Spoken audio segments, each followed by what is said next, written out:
Chat, somebody give me a character from Marvel Rivals and we're gonna try to find a video on him. We're gonna be watching Marvel's Darkest Hero, Moon Knight Explained. So I've been playing a lot of Marvel Rivals, and then while I'm playing Marvel Rivals, I'm like, you know what? I kind of want to learn about each character.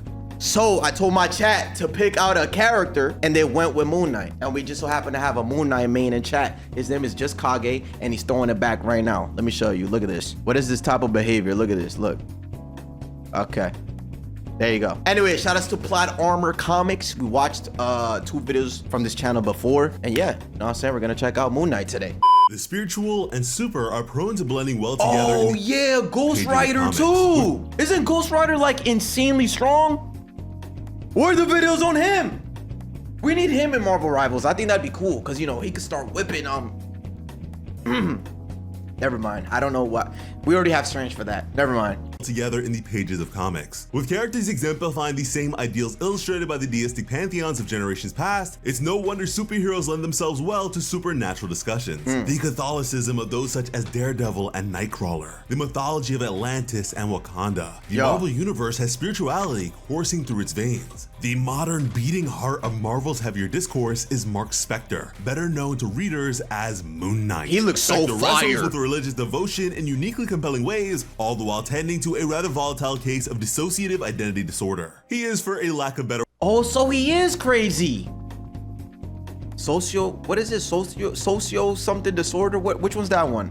Split personality? All the while tending to a rather volatile case of dissociative identity disorder. He is, for a lack of better words, a messed up character, but that only adds to his appeal. With every new problem Moon Knight confronts, another olive branch is extended to readers who may agonize over the very same thing. And also, like readers, Moon Knight has a fascinating history that depicts a man hounded from birth by forces of persecution and intimidation. But before we enter the mad maze that is Moon Knight, don't forget to like and subscribe, as this is a brand new channel and we appreciate my glorious all the support we can get. All right, so yo, bro, where to Konshu Kage? I better get a sub for this, bro. Where to Konshu Kage? You owe me $5 after this. Thanks, man.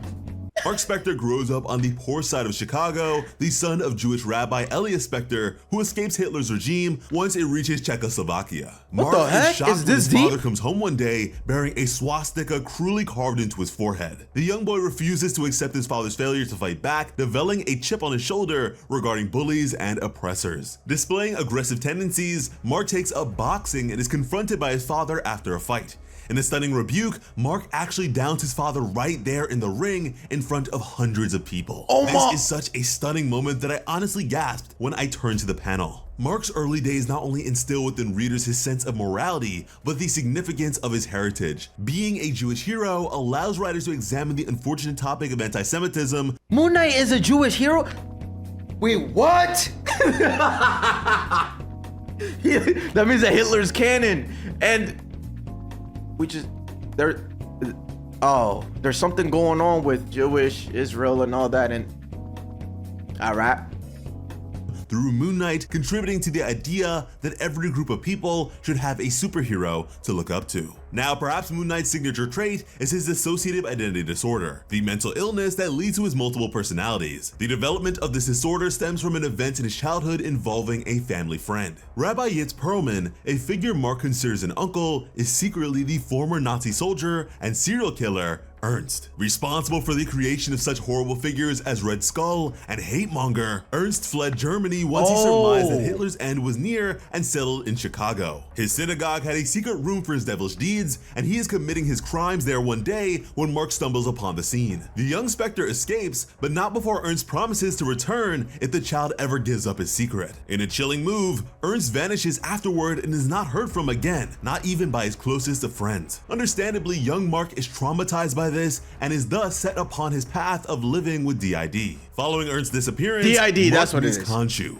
the ancient Egyptian god of the moon and Mark's future master, for the very first time in his life. The deity professes to be Mark's true creator and parent, foreshadowing momentous events to come in the young man's life. He is entered into the Putnam Psychiatric Hospital by his father, but is only there a little while before the latter passes away. When given permission to attend his father's funeral, Mark takes the opportunity to escape at the behest of of Konshu. With the myriad of differences between them, as well as the emerging father figure in Konshu, Mark resents his father Elias heavily. Also, it should not be lost on readers the symbolic nature of Mark embracing. So Mark dipped out during his father's funeral because of Konshu? I would do the same thing, bro. Honestly, if I had a god looking after me like that, I would do anything for Konshu. Especially after, like, experiencing everything that I just seen and nah, bruh, I'm good. Messed up childhood, don't care. Konshu's my new father. Thank you very much. And I'm gonna be like, the moon haunts you, bro. I'm tired of hearing that every 2 minutes, bro. Yo, Moon Knight, bro. Let me tell y'all something about Moon Knight players, bro. Their aim is trash. They just throw their little onk and just aim. Yo, instead of shooting straight or shooting at an enemy, I'd rather throw a damn onk and then shoot it, bro. My God, Bun's aim, bro.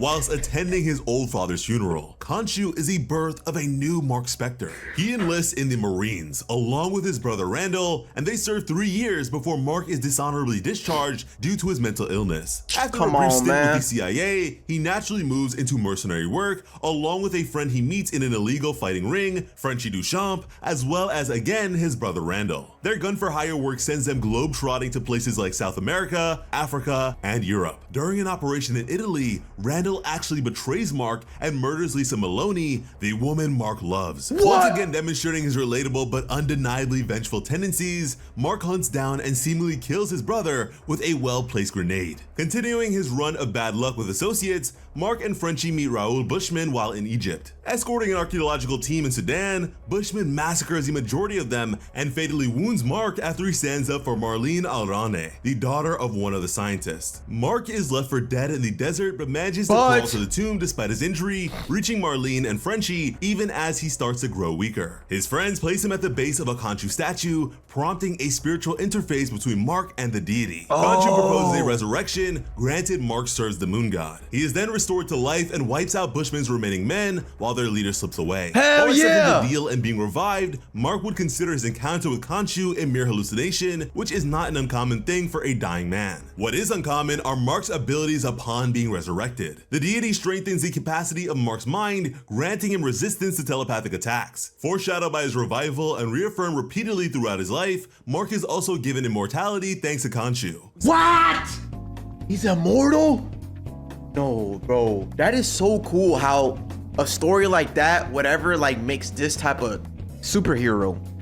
Like, this looks so fire, bro. I think Moon Knight's design is insane. Sadly, Mark Spector meets his end several times throughout his life, but the power of Konshu always proves too much for even the forces of death. These abilities, combined with Mark's special ops training and mercenary experience, endow Konshu's champion with unfathomable potential. After his rather tumultuous time in Africa, Mark returns to New York with Frenchie and Marlene and begins his Vigilantism as Moon Knight. And it is here that we begin to see Mark conceptualize and utilize his multiple personalities to facilitate his superhero activities. When Mark returns to New York, he employs the Stephen Grant financer identity to pay for his vigilante activities. In an indelibly clever move, Mark's Jake Lockley identity takes the role of an informant for Moon Knight as he cruises the streets of New York in his taxi cab. However, with Grant, Lockley, and Moon Knight all taking up space in his head, the original identity of Mark Spector begins to fade into the recesses of his mind. He tracks down Bushman, but the villain employs another foe, Midnight Man, to shatter Spector's Konshu idol. Mark's tenuous grasp on his identity spirals out of control. Marlene, now Mark's girlfriend, gives him a fake idol but claims it is real out of desperation for her lover's well-being. Quite frankly, I can't say I wouldn't do the same if I were in her place. Facts. Seeing a loved one suffer is agonizing, and for a time, Marlene is spared this when Mark buys it as the real deal. You gotta do what you gotta do. After this disaster, Moon Knight faced 2 more foes that would stay in his orbit for a long time. Morpheus, a physically enhanced patient of Marlene's brother, and Black Spectre, a candidate for mayor named Carson Knowles. Aside from his handful of foes, What the hell, bro? This thing is running deep. I didn't think it was that crazy. What character do you want to see in Marvel Rivals? And then you said, what, for me, is the Silver Surfer. Yeah, that'd be nice. I do want to see Ultron. I think he's definitely going to be added. Ghost Rider, like I said, would be fire. Oh, Deadpool. Deadpool could be a combination of both close combat, you know what I'm saying, with the katanas and with the that'd be dope. But we do need more tanks. So probably Thanos. I think Thanos as a as a tank would be pretty cool. Not receive a substantial assignment until he is approached by a group of businessmen known as the Committee. They are seeking the capture of Jack Russell, better known as Werewolf, and Spectre obliges with relative ease given his core susceptibility to silver. Moon Knight equips his silver cestus, a part of his gloves with knuckle tips added, and subdues the fearsome creature. However, the Committee actually plans to transform Russell's sister, Lissa, into a werewolf as well and deploy them as weapons. In his first published appearance in Marvel Comics, Moon Knight demonstrates his character by instead freeing Jack and helping him take down the Committee. And at this point, you may be beginning to see the tonal trend in Moon Knight's stories. They tend to be rather adult and horror tinged as opposed to more mainstream characters like the Incredible Hulk or Spider-Man. Speaking of which, yeah, despite his more antisocial tendencies, Moon Knight does carry out justice with others from time to time. He works with Hulk during their brief partnership with the Defenders, where they battle a couple of life model decoys of the Zodiac, a cartel focused on, you guessed it, world domination. Other members he works with here include Clea, Hellcat, and Valkyrie, which all in all makes for a— Hey, put me in that team too. Moon Knight, listen, I don't blame you. I know exactly why you in that team, bruh. He working with 3 shorties? Members he works with here include Clea, Hellcat, and Valkyrie, which all in all makes for a particularly formidable Defenders roster. Not to mention, largely female, which is impressive given it was released in the 70s. Another lovely reminder that Marvel Comics was working to move the genre forward in terms of representation even back then. Moon Knight then collaborates with Spider-Man to take down Cyclone, who is actually employed by the Masked Marauder. However, the heroes start off on a bad note as Spidey mistakes Moon Knight for a villain, largely due to Mark's violent tendencies showing themselves with a mob lackey. After a brief scuffle, the two move past their initial misgivings with each other and work well enough together to subdue Cyclone, though they are unable to capture the Marauder. This is the heroes' first meeting in the comics and certainly works in contrast to two's differing habits and ideologies. For example, Moon Knight uses his Jake Lockley and Stephen Grant personalities in the comic, something that I cannot imagine Peter ever forgetting. It begs the question, how do heroes work ethically with Moon Knight knowing his instabilities? And perhaps this is one of the questions the many writers of Moon Knight want us to wrestle with. When does Mark Spector go from hero to victim? And how does one operate when both reside in the same person? Moon Knight returns to the solo act with an investigation into a killer dubbed the Hatchet Man. Suspecting it to be his presumed dead brother Randall, Mark reluctantly uses Marlene as bait to lure the killer out into Central Park. The authorities show up though and spook the Hatchet Man, who takes Marlene hostage. In a ploy to escape, the killer hatchets Marlene and sends Mark's memory spiraling back to the— Look what you did! You used your wife as bait and she died! What is wrong with you, bro? Oh my... murder of Lisa Maloney at the hands of Randall. Understandably enraged, Moon Knight follows Hatchet Man and saves another hostage from his grasp. After a brief fight, Mark's demons are apparently put to rest when Hatchet Man is impaled on a tree branch. Yeah, you heard that right. I'm assuming he did it by accident. Marlene's fate, however, is left more up in the air as she recovers in the hospital. How? Marlene recovers and— How? Bro, she took a hatchet to her spinal cord, bro. Look! How, bro? You're lucky. Yo, Moon Knight, you are so lucky, bro. Hostage from his grasp. After a brief fight, Mark's demons are apparently put to rest when Hatchet Man is impaled on a tree branch. That is so embarrassing, bro. You tripped on this water, by the way. Bro tripped on the on this little puddle. Boom, landed on the— dead. Tough. I'd be so sick if like I'm actually winning and then I trip and fall on a branch. That's embarrassing. Yeah, you heard that right. I'm assuming he did it by accident. Marlene's fate, however, is left more up in the air as she recovers in the hospital. Marlene recovers and life returns to normal for Mark Spector, or at least what passes for normal in his case. Then, a truly macabre occurrence in the form of the corpse of Amos Lardner, an associate of Spector's from his CIA days, arrives in a box on his doorstep. Turns out it's a message from the Company, an organization that has taken Marlene hostage in Paris and is seeking to wipe out Spector thanks to his knowledge of Operation Can we leave Cobra. Marlene alone? An agent of the Company, James Lardner, becomes the embodiment of Operation Cobra, a cold, calculating killing machine. However, Moon Knight is too skilled for the living weapon and defeats him, taking the time to mail his body to the Company before returning home with Marlene. And I mean, I guess that is one way to get across your adversary's failure, plus I'm sure it felt great to return the favor. forever. And with a generic name like The Company, these villains were bound to not last too long. Now, every hero gets tired, whether it's of saving the world or constantly living in fear of your loved ones meeting your colorful rogues gallery. No matter which of these reasons you may gravitate towards, I can give you one that will make most heroes rethink the whole superhero thing. How about being unable to walk? Now, unless you're Barbara Gordon, most people would consider retiring following such a substantial physical injury. Moon Knight is no different, losing his ability to walk for a time after a battle with the Fly. While in dialogue with the spirit of a priest of Konshu, he decides to give up his alternate identities and settle down with Marlene. Momentous and yet quite a journey Mark must go on to rid himself of his no, this isn't a John thing, or no, this is what Marlene needs, bro. We need to leave Marlene alone.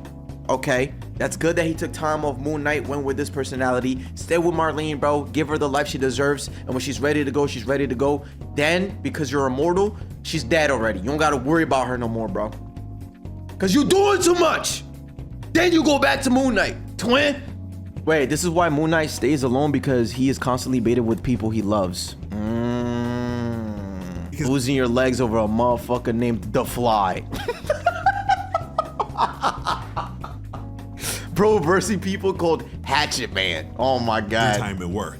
He sells the idol of Konshu in Paris and abandons his Stephen Grant identity. This doesn't last long as Konshu delivers a vision to Mark, warning him that the idol was now in the hands of evil. Mark visits the Valley of the Kings in Egypt, where he meets 3 Konshu priests and inherits the Fist of Konshu mantle, thus reclaiming his identity. That's Dr. Fate, the one that goes like ding, ding, ding in Injustice. Yo, that looks fire. As Moon Knight. This comes at a particularly heavy price as Marlene ends up leaving him. Mark returns his vigilantism with good. W Marlene, yo, Moon Knight, get out now. One more time, get out. Yo, that Marlene girl does not deserve Moon Knight, bro. You doing too much, man. You got her stabbed on her spinal cord, bro, and you're lucky she's okay. Let Marlene live her life, man. Don't got time for you, Mr. Villain Vigilante. Particularly heavy price as Marlene ends up leaving him. Good. Mark returns to his Vigilantism with quite the assist. He helps the time-displaced West Coast Avengers return to the present after a brief sojourn to Pharaonic Egypt. It's during this time that Mark begins seeing Tigra, a member of the West Coast Avengers. He stays with the team to fight both the High Evolutionary and Night Shift, while also receiving assistance from Hellstrom regarding Who the hell is that? That's the devil. Hey, we don't want him. Yo, what's your name, Hellstrom? Get out!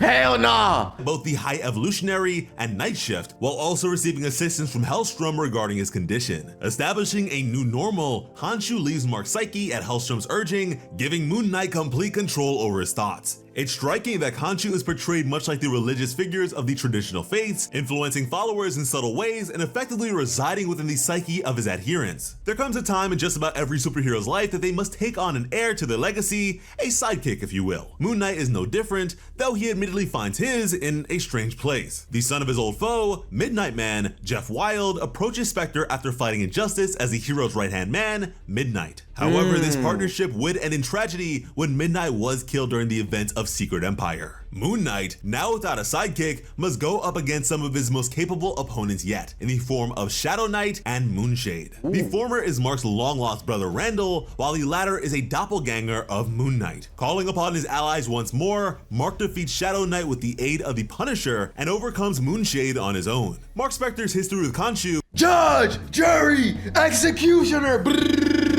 Cut that shit out, cut it out, cut it out. I don't want to hear it anymore. Oh my god. Chat, there are 3 ults that I hate. Legendary! Shut that shit up! Shut it up! Oh my god. The moon haunts you! Those 3. Those 3, bro. I just hate those. Like, shut up, bro. With the aid of the Punisher and overcomes Moonshade on his own. Mark Spector's history with Konshu, as well as his various brushes with death, then bring him to the attention of the goddess, an aspect of Adam Warlock. Cited as one of the most spiritual beings on the planet, Mark is brought to the goddess's planet, Paradise Omega, and convinced that she is the only way to eliminate evil in the universe. Okay. And I'm sure you guys will be pretty shocked when you hear who saves him. Thanos. He returns him to Earth while also destroying the goddess's planet. This is why we need to watch more of these videos. Look, what does Thanos have to do with all this? It's all connected. And they talk about Adam Warlock, bro. Shout out, bro. If you know how to play Adam Warlock, you are so goated, bro. Because there are easy healers, like, you know, Luna, Cloak and Dagger. Invisible Woman's all right. But if you know how to play, like, Loki and Adam Warlock, bro, you could do some clutch plays with that. No cap. Born Again. Oh, that's another one. Armed and Dangerous. Again. Shut up. Turns him to Earth while also destroying the goddess's planet. Moon Knight has now demonstrated characteristics that speak to yet another group of people, those who nurse a spiritual devotion to a particular god or set of tenets. While the character has understandably been relegated to the niche, he might as well be mainstream for those influenced by his adventures. His luck runs out though when his company Spectre Corp is attacked with a computer virus. Mark Spectre meets his end as his company literally collapses around him. However, Mark does not stay entombed for long as Konshu shortly resurrects him to combat the deity's ancient rival, Set, the Egyptian god of war. I know the latter Set resurrects Moon Knight's old foes, Bushman, Black Spectre, and Morpheus. However, this conflict does come to a swift end when Mark smashes their idol of Set. Mark should really be getting used to the threat his ghost continuously posed to him. After his brush with the forces of Set, Mark must contend with the CIA's goons trying to assassinate him thanks to his in-depth knowledge of their operations and tactics. With the help of a new flame, Candace Calder, Mark exposed the operation and manages— Mark, word to everything I love, Mark, listen to me. She look good, bro. Talking about with the work of a new flame. She not your flame, bro. Leave the shorty alone. You know what I'm saying? You could look at her, you could be like, oh my God, she look good, but leave her alone! And tactics. With the help of a new flame, Candace Calder, Mark exposes the operation and manages to live a little longer. Taking a break from his usual concerns, Mark diverts to Wakanda, where he helps T'Challa reconnect with the patron spirit of the nation, the Panther God, Bast. This episode is short, but illustrates the apparent good intentions of Konshu when he helps Mark and T'Challa complete their task. It's always a wonderful thing when writers come up with creative ways to— Yo, son, Black Panther looks absolutely fire. Fire, bro. And in Marvel Rivals, he owns like a whole galaxy or something. Where does he get that type of money, bro? Intertwine our favorite superheroes. Drawing off of both heroes' respective spiritual influences and allowing them to utilize their heritages together makes this a poignant chapter for Moon Knight.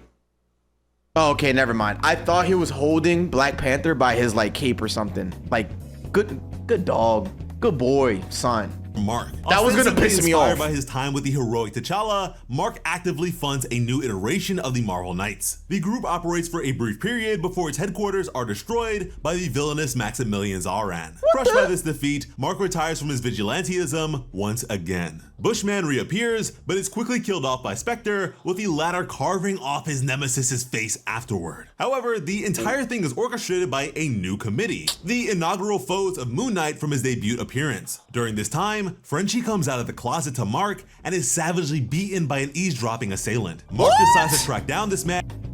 Did I hear that right? Somebody came out the closet and they beat him up?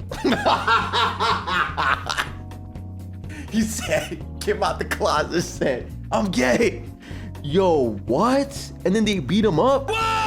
Run it by me again, hold on. During this time, Frenchie comes out of the closet to Mark and is savagely beaten by an eavesdropping assailant. Why? Mark decides to track down this man, rediscovering his heroic instincts due to his old friend's misfortune. His relationship with Konshu also takes a decidedly adverse turn as the deity's appearance is now tainted by the face of Bushman. Further, Konshu admits to influencing the committee to attack Mark in order to bring about a more vengeful turn in his champion. Finally, the superhuman civil war also reaches Moon Knight during this time, but he is able to register as an independent and go virtually unsupervised. And that's pretty much just the writers saying, yeah, we don't want to deal with all this superhero infighting, just let us write Moon Knight. Disturbed by Moon Knight's activities in New York, Norman Osborn enlists the villain's hood and profile to take the vigilante out. They begin by putting together a strike force, which includes Mark's resurrected foe, Bushman. This guy will not go away. Moon Knight nearly kills the latter when they face off at a warehouse, but refrains from it when Konshu intervenes. It's not entirely clear why the deity decides to step in, but it's probably to avoid any negative effects on the pair's relationship. After all, Konshu's apparition bore Bushman's face the last time Mark followed through on his violent instincts. Then, in a stunning move, Mark relocates to Los Angeles and operates as the only Avenger in the area. He is approached by Captain America, Spider-Man, and Wolverine, and is encouraged to curb the rising crime in the area. During his activities, he comes across some thugs with an Ultron head, which he tries to return to the Avengers. Yet an astonishing twist is revealed when Cap, Spidey, and Wolverine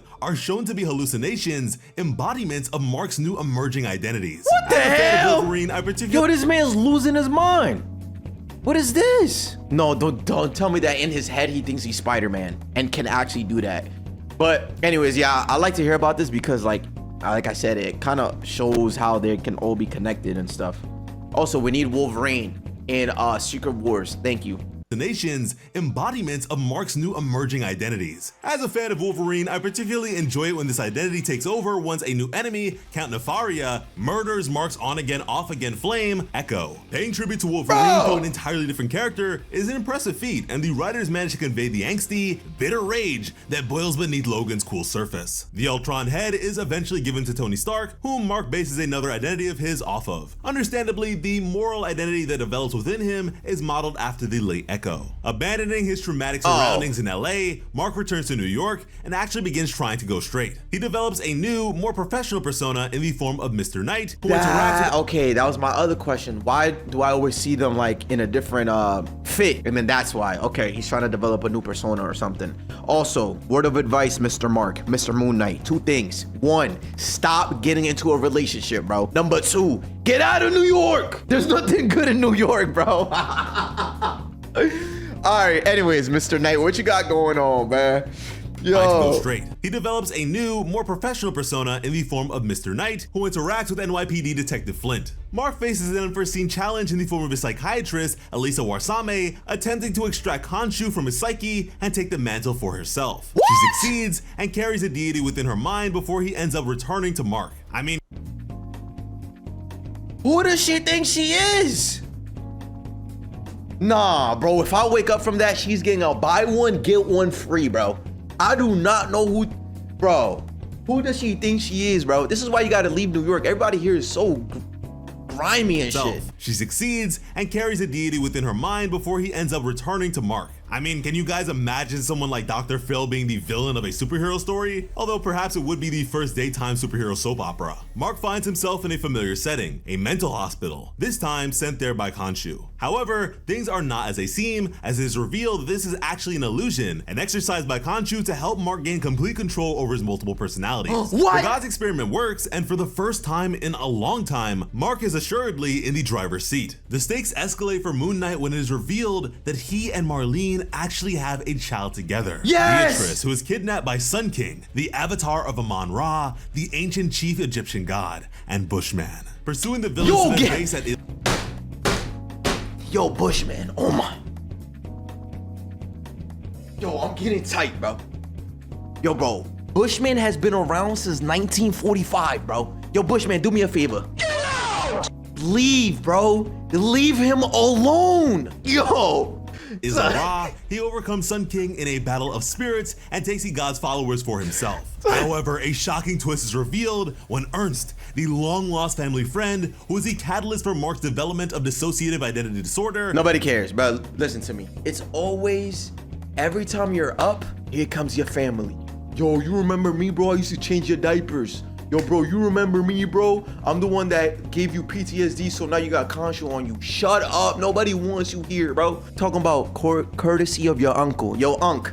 Get out! Get your ass out of here, bro. On God. Long-lost family friend, who is the catalyst for Mark's development of Long-lost dissociative family identity. friend. I don't know you, bro. Get out of here. The long-lost family friend, who is the catalyst for Mark's development of dissociative identity disorder, is shown to be behind this scheme. The Nazi sympathizer perpetrates this in an attempt to break down Mark's will and lure the hero to his side. Refusing, Mark kills Ernst and receives some aid from Sun King in escaping. Later, Moon Knight sets out to accumulate more and more power after receiving a vision of the end of the world. Similar to the character of Doctor Strange Supreme in Disney Plus's What If animated series, Mark does this to stop the apocalypse, and to this end, gives in completely to the whims of Konshu. The deity takes over Manhattan, rechristens it New Thebes City, and dreams of conquering the rest of the world. Mark realizes his patron god is spiraling out of control, and so he absorbs the Phoenix Force to combat him. He's freed from the Phoenix when Thor literally knocks it out of him with his hammer, Mjolnir.